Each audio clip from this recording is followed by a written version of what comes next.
అంబటి రాంబాబు మీడియాతో మాట్లాడుతున్నారు. ఇప్పుడు ఆ లైవ్ చూద్దాం.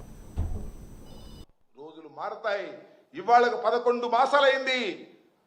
కాలం కరిగిపోతా ఉంది. తరువాత మీ పరిస్థితి ఏంటో ఒకసారి ఆలోచించుకోమని కూడా ఈ సందర్భంగా నేను మనవి చేస్తున్నా. అధికారం ఉందని పోలీసుల్ని అందరినీ నేను అన్ను. మోస్ట్ ఆఫ్ ది పీపుల్ చాలా సీరియస్గా సిన్సియర్గా ఉండేవాళ్ళు ఉన్నారు. కానీ వాళ్ళకి పోస్టింగ్లు ఉండవు. ఎవరికంటే పోస్టింగ్లు మీరు ఏం చెప్తే అది చేసే వాళ్ళకి పోస్టింగ్లు ఉంటాయి. ఎంపీపీలు బెదిరించే వాళ్ళకి పోస్టింగ్లు ఉంటాయి. లేదు ఎమ్మెల్యేలు బెదిరించే వాళ్ళకి పోస్టింగ్లు ఉంటాయి.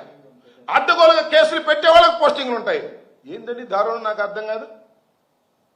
కంప్లైంట్ ఇవ్వడానికి వెళ్తే కంప్లైంట్ తీసుకున్న సందర్భాలు ఉన్నాయా? కంప్లైంట్ ఇవ్వడానికి వెళ్ళి కేసులు పెట్టారు ఈ 11 మాసాల్లో. ఉదాహరణ నేను ఇచ్చా 5 కంప్లైంట్లు, ఒక్క రిజిస్టర్ చేయలే. ఇప్పుడు చేశారులే 4. రిట్ ఆఫ్ మ్యాండమస్ కోర్టులో వేసిన తర్వాత 4 రిజిస్టర్ చేశారు.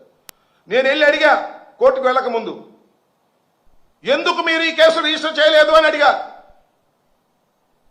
బిఎల్ చదువుకున్న వ్యక్తిని, ప్రాక్టీస్ చేయకపోవచ్చు, మాజీ మంత్రిని, 2 పర్యాయాల శాసనసభ్యుడిగా ఉన్నటువంటి వ్యక్తిని పోలీస్ స్టేషన్ ముందుకు వెళ్ళి నేను ఇచ్చిన కంప్లైంట్ ని ఎందుకు మీరు రిజిస్టర్ చేయలేదని అడిగితే నా మీద కేసు పెట్టారు.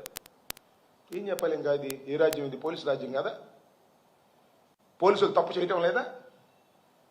పోలీసులు ధర్మంగా వ్యవహరిస్తున్నారా?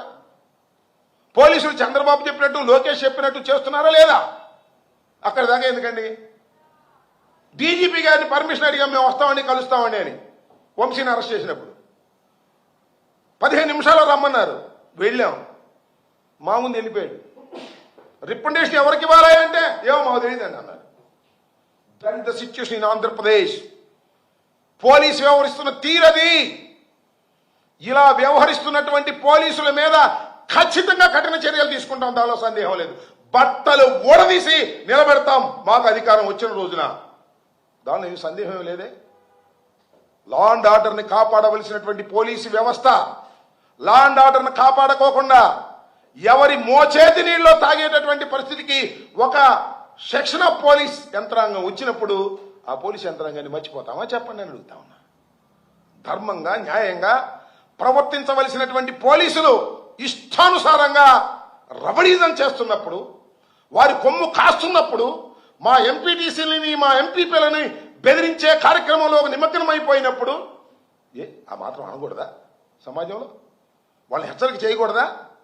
ఈ నేపథ్యంలో జగన్మోహన్ రెడ్డి గారు అలా తప్పుగా వ్యవహరిస్తున్నటువంటి పోలీసు యంత్రాంగాన్ని, ఒక సెక్షన్ ఆఫ్ పోలీస్ వ్యక్తుల్ని హెచ్చరిక చేశారు ఒక ప్రజాస్వామ్య పద్ధతుల్లో.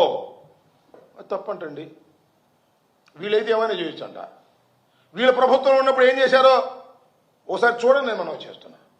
ఓసారి వేయండి. వీళ్ళు చంద్రబాబు నాయుడు గారు ఏం మాట్లాడాడో, లోకేష్ ఏం మాట్లాడాడో, ఆయన అచ్చెన్నాయుడు గారు ఏం మాట్లాడాడో, పోలీసుల గురించి ఏం మాట్లాడారో ఒక్కసారి చూడండి.